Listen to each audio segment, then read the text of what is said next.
This content is AI generated for informational purposes only and should not be directly used for clinical decision-making.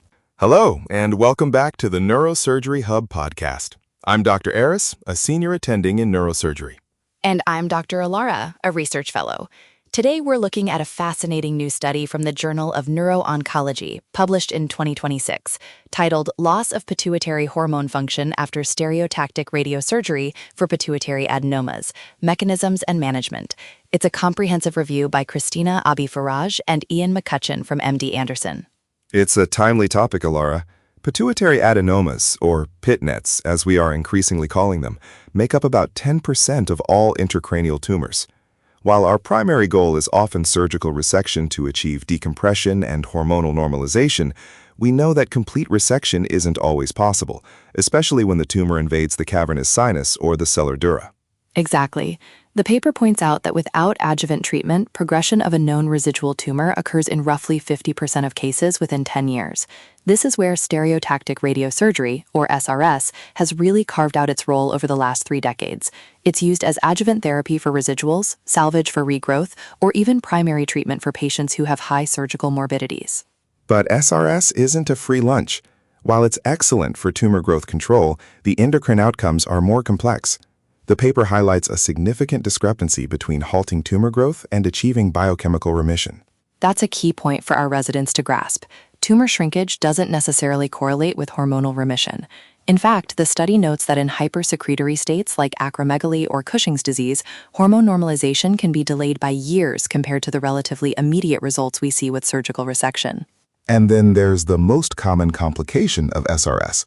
What does the review say about the incidence of new-onset hypopituitarism? It's quite high. The authors report an incidence ranging from 21% to 50%, and that risk actually increases over time. They define hypopituitarism here as the biochemical deficiency of one or more hypothalamic pituitary axis, or HPA, hormones.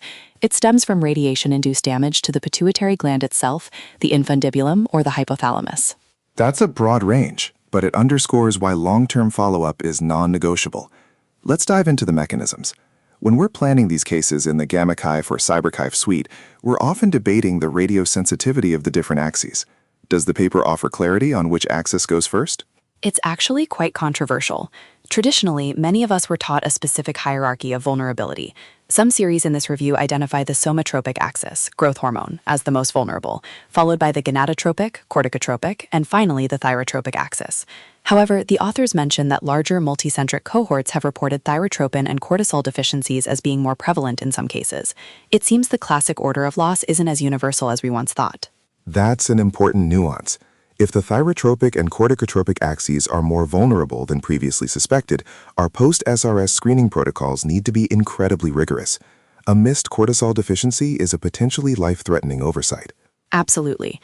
And speaking of hormones, the paper touches on a very interesting debate regarding pre-treatment hormone suppression. There's a theory that taking medications to suppress hormone levels before SRS might actually decrease the radiosensitivity of the tumor cells. Right, the idea being that quiet cells might be more resistant to radiation damage. What was the verdict in the review? The authors describe it as controversial. There is evidence suggesting that pretreatment suppression may further delay endocrine remission. It's a bit of a catch-22 for the clinician. Do you keep the patient on medical therapy to control symptoms, potentially making the SRS less effective, or do you wash them out and risk a symptomatic flare? It's the classic neurosurgical balancing act. Now, let's talk about the European Society of Endocrine guidelines mentioned in the paper. They've become quite specific about when to pull the trigger on radiotherapy for aggressive pit nets. They have. For aggressive or metastatic tumors, the guidelines recommend RT if the tumor continues to grow despite surgery and standard medical treatment. They specifically point to proliferation markers, like a high mitotic count or a K67 MIB1 index, and genetic alterations like TP53 or ATRX. If a residual tumor shows these aggressive features, the review suggests considering adjuvant RT as early as 3 to 6 months after surgery. And they mentioned a second round of radiation? Yes, but with a major caveat.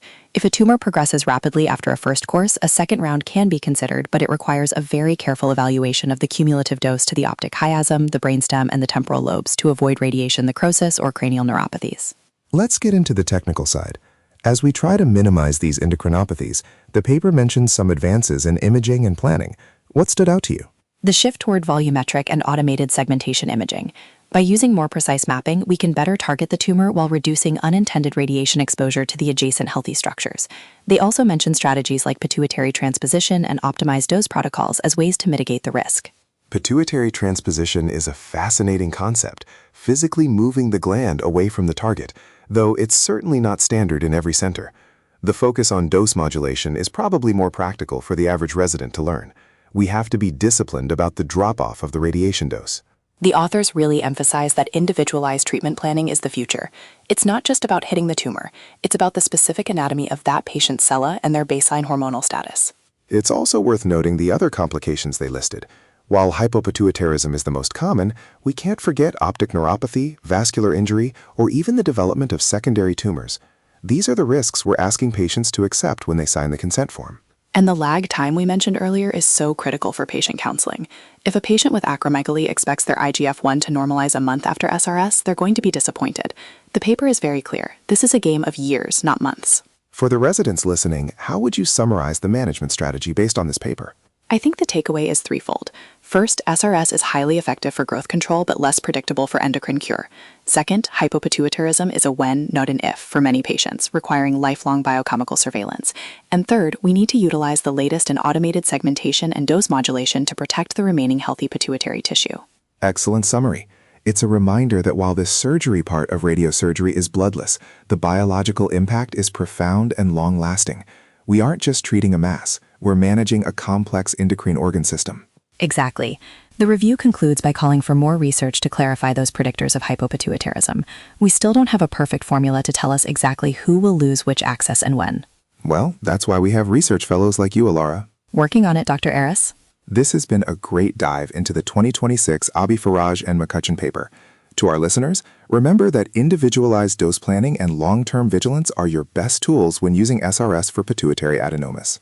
You can find the full text and the supplementary tables, which include the specific remission definitions used in the various studies, in the Journal of Neuro-Oncology. Thanks for joining us on the Neurosurgery Hub podcast. We'll see you in the next episode. Goodbye, everyone.